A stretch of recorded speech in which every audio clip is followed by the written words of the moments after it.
In this video demo, I'm going to show you guys how to all start your value scale. So in a previous video, we set up our paper and I demonstrated exactly how to set up and measure out a 6-step scale like I have here. 6 being the darkest and 1 being the lightest. And you can see here that I've labeled my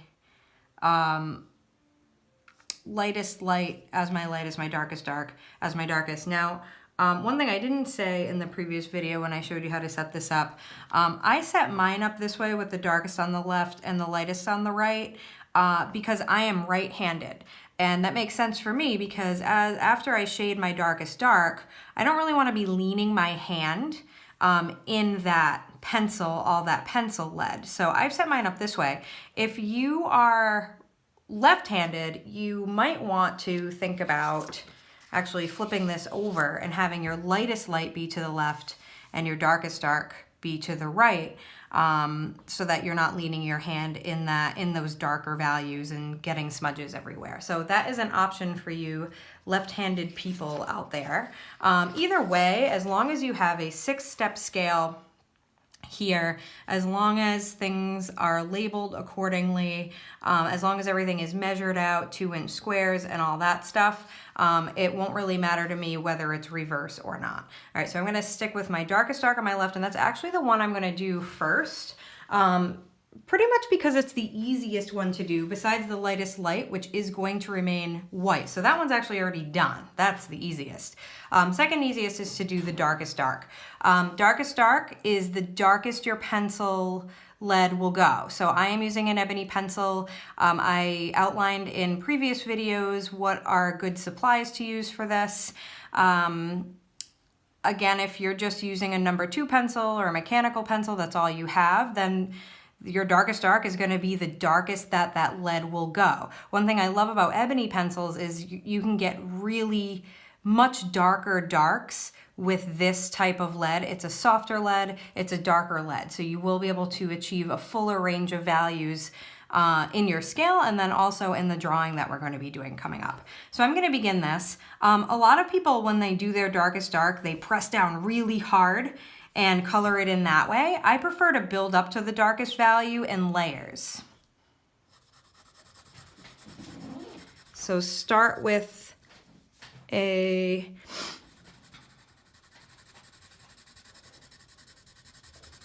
layer going in one direction. And I'm pressing down with medium pressure, so not so hard that the pencil tip is going to break or anything, but enough that I'm getting a decent value, dark value of lead. That is not the darkest that my pencil can go. And also you can see that there's little white specks and stuff happening in between the strokes, along the edges. It's uneven. So I am actually gonna turn my paper and give it another layer in the opposite direction. So I always like to build up layers in different directions to build up my values.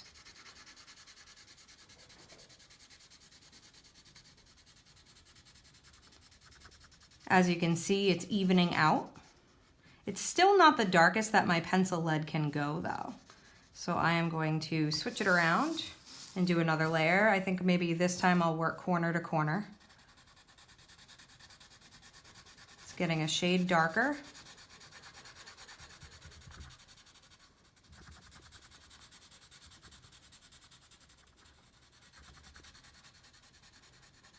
So the best way to get an even value in each square is to layer, and layer in different directions, multiple different directions.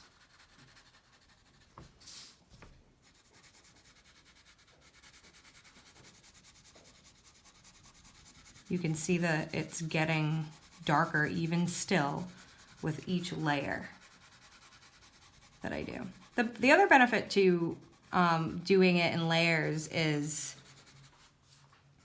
it's not as tiring.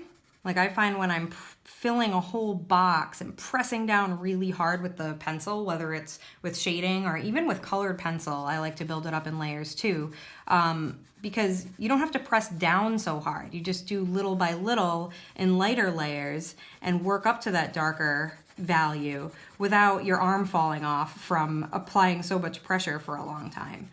So that's another benefit to building this up in layers. And that is the darkest my pencil will go. And it's a nice even value within the square. Just gonna clean up the edges a little bit here. Notice I have my erasers handy. You can actually label these steps with the numbers at the end. They're kind of in the way right now. I just wanted to get them out there so you could see. Corner to corner. And that's my first value, my darkest value in the value scale. For the next step in your value scale, you have two options. You could either shade the second one from your darkest and go work from left to right up to your lightest value. Or what I like to do, and again, this is up to you. This is sort of a little trick that I've learned over time teaching this. I actually like to do my second to lightest value. And then once I have those two established, it's much easier for me to gauge what the rest of these three values have to be. So you can go to the next one if you'd like, but I actually prefer doing my second to lightest, remembering that my one all the way to the right here is my lightest and it stays white, because the lightest value in your drawing will always be the white of the page. So I'm going to start in on my second to lightest value just to get these two established. And I'm going to approach it much the same way that I did my darkest. I'm going to build it up in layers so that I get a nice even tone within the square. But the difference is I'm not going to be pressing down with as much pressure as I did with that darkest value. I have to be a little bit more delicate in the way I apply the value. So I always sort of hold my pencil kind of at an angle to do this lighter work. And I'm barely putting any pressure down at all. And just like in the first square, I'm just applying a very, very light layer of graphite from my pencil. So I'm barely skimming the paper with my pencil. As you can see, like in the first one, it's not a very even value. There's lots of white showing through. It looks kind of scribbly. Even though this looks like it could be a decent value to go next to the lightest light, I still need to even that guy out. So again, I'm going to turn my paper, go in an opposite direction, and hit it with another layer.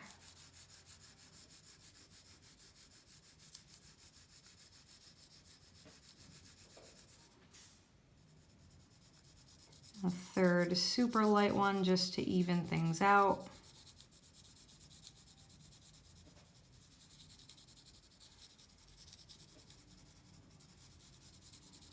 The trick is to try to get a very even value within each square. So not only are we trying to make each value step down evenly to the lightest, but we're also trying to get an even value within the square from corner to corner, edge to edge. So in this one, for example, I notice it's a little bit darker right in through here. So there's actually two values represented in this one square, and that's not what I want. That's where the kneaded eraser comes in very handy. If you happen to have one, definitely use this. You can actually take it, sort of roll it to a little point there, and dab away at the value where you see that it's darker.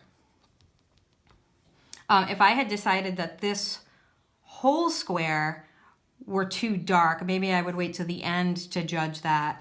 But if that's the case, what I could do is again just kind of like roll this kneaded eraser to a point and very, very lightly give the whole square a pass with the eraser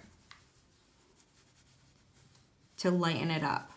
Usually after I do that, I feel like it needs to be evened out. So then I would always go back and just, even if it's a very, very light layer of graphite, go back and just hit it with another light pass of the pencil. All right, so that looks like a pretty nice even value right there.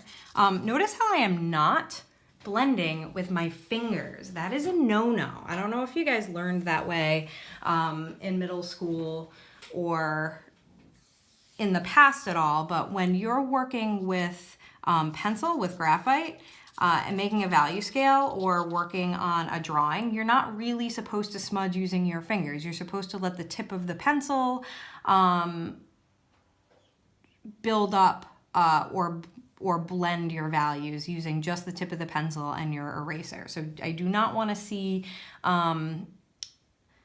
a value scale that's all smudged with your fingers, and I can tell the difference. Even in a picture, I'll be able to tell the difference. The other thing I don't want you to do, just while we're talking about don'ts, is I don't want you to blend the whole scale together and make all the values blend into each other. I really want to see 6 distinct values in each square. And if you do it right, when you squint at it, it should look like it melds all together in one smooth gradient. So that's a good way to check your scale. If you squint at it and one value kind of pops out at you as being too bold, you know you have to go back and lighten that probably. Okay, so those are some pointers. So then next, what I'm going to do is another trick that I've learned over time is I'm going to make these 3 values all the same value as this one to start. That way I'll kind of have a base, and then what I can do is just incrementally make them darker as I need to. So again, if you feel like, oh, that doesn't feel natural to you and you want to start over here and just get this one done and then go from there, that's your choice. These are just things that I find helpful. So I'll start with this one. Going to do this pretty much the same way I just did that number 2 square there to the right.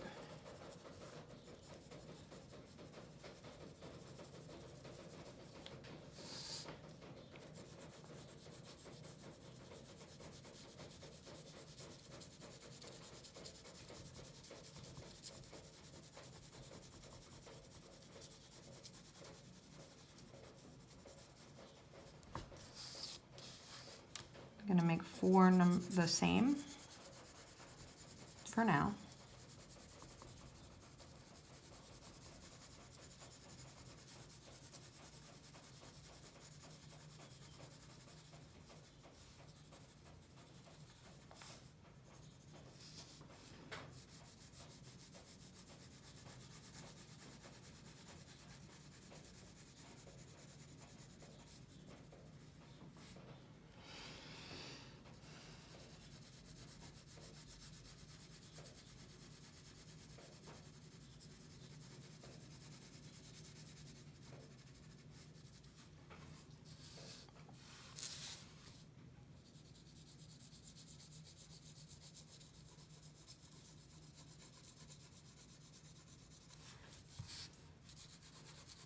So as of now, my scale represents 3 values, 1, 2, and all of these are pretty much the same. So 3 values, but we don't want that. We want 6 values in all.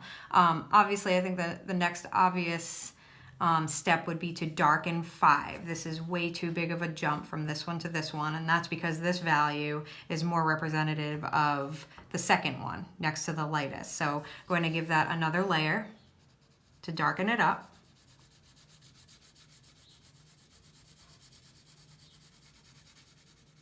Working in different directions as I go, just like with the previous boxes I did. It's still too light because it's very similar to this value, but it's still a big jump from the darkest. So adding another layer in a different direction.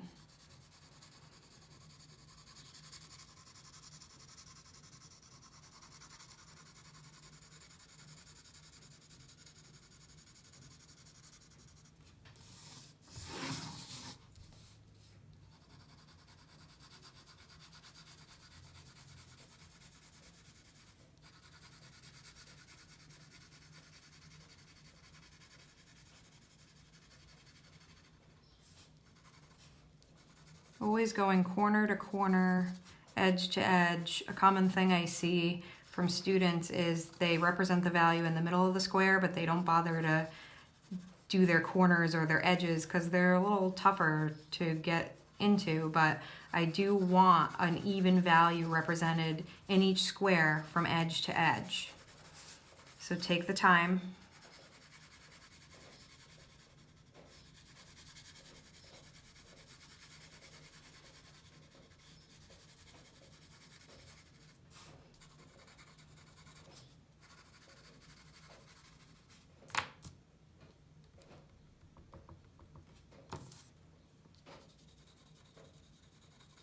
I think I'm gonna leave that one there for now. And if I have to darken it later, it's easier to darken one than to have to lighten one. So keep that one like that for now. Work on my others.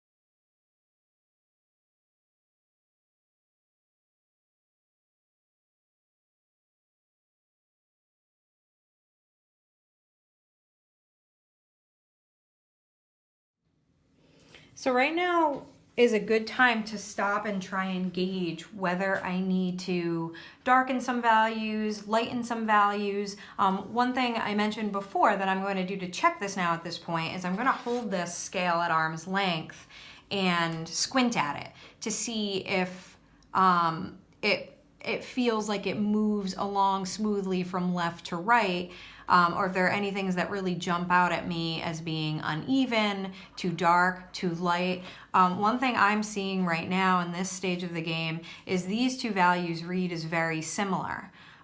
There's like a good step down from this one to this one, but then these sort of flatten out, become the same, and then there's a jump to white. So that's my trouble area.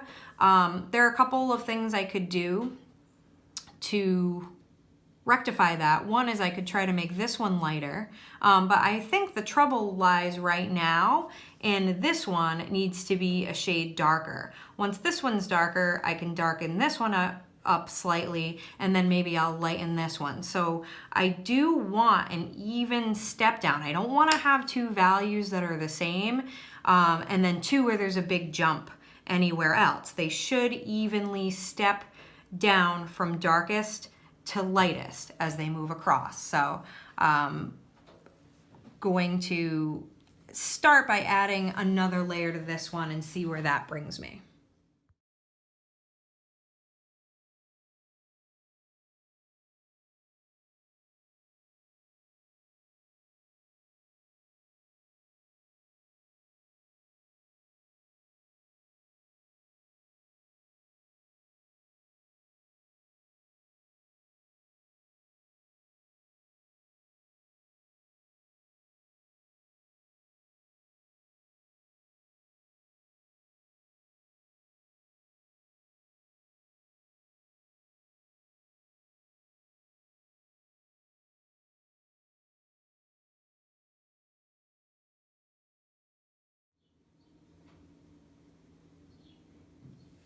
And there she is. What I have here is a 6-step value scale that evenly steps down from the darkest to the lightest. There's no two values that are the same while there's a big jump between others. So that's what I mean by even from left to right. There's also an even value within each box. So there's not a box where it's dark in the corner but light in that other corner. There's pretty much one value represented in each box. And the reason why I'm picky about this is because not only are you learning about a range of values and all the values that you can achieve using just a simple pencil, but you're also building your technique. And when you go to shade an actual drawing, you're going to want to have some control. So this is enabling you to have some practice with the pencil, with shading, without having to make it actually look like a rendered form yet. So you're really also practicing technique in shading as much as you are just understanding and practicing with value. Once you've gotten it to this point, I want you to do a couple things. First, I want you to get whatever type of an eraser you have. And if you have any smudges that happened as you were doing this, I want you to just clean up the white space around your scale. Make that as white as you can. Let's put this number back. And then I also want you to sign your work clearly, first and last name. And in order to submit this, I want you to snap a good, clear picture with bright light like I have in this room. It's not like lamp light or anything. It's natural light is the best. So go by a window or even step outside to take your picture. And I want you to do a bird's eye view picture of it, just the way my camera is set up here. It's directly above, even though I'm doing a video right now, it's directly above the value scale. It's in natural lighting, no flash, and I want you to snap a picture of your value scale with your name showing in it. And that's gonna ensure that this is actually your value scale that you're handing in. And then I want you to submit in response to the assignment posted on Classroom. So you'll attach the photo there of your value scale, all completed, all set up correctly, with your name in it, nice clear light, no flash, and you'll submit via Classroom. And that's how I'll grade you. This will be a PA.